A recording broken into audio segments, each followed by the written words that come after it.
আসসালামু আলাইকুম এভরিওয়ান। আজকে পঞ্চম রোজার পঞ্চম সেহরি। তো অ্যাজ ইউজুয়াল আমি উঠে আমার জন্য ব্রেডটা সেঁকে নিচ্ছি টোস্ট করার জন্য। আজকে সেহরিতে নিচ্ছি ব্রেড উইথ জ্যাম।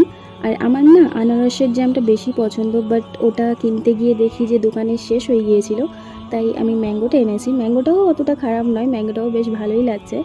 যাই হোক, চলো সেহরি খাওয়া শুরু করা যাক। এখানে ব্রেড জ্যাম আছে, আর আছে কালকের একটা কাবাব, আর নিয়েছি একটা ডিম পোচ। ব্যাস, এই ছিল আমার সিম্পল সেহরি। তারপর সেহরি কমপ্লিট করে নামাজটাও কমপ্লিট করে নিয়েছি। আর আজকের ইফতারে আমি বানাচ্ছি লাচ্চা।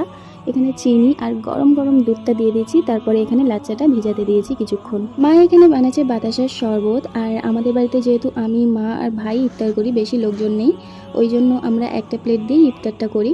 তো এখানে আছে অল্প কিছু তেলে ভাজা, আর আছে ছোলা আদা, ওটা ভাই খাই, আমার কাঁচা ছোলা অতটা পছন্দ নয়। আর আছে চাউমিন অ্যান্ড ফ্রুটস। এই ছিল আমাদের simple iftar. Subscribe for more.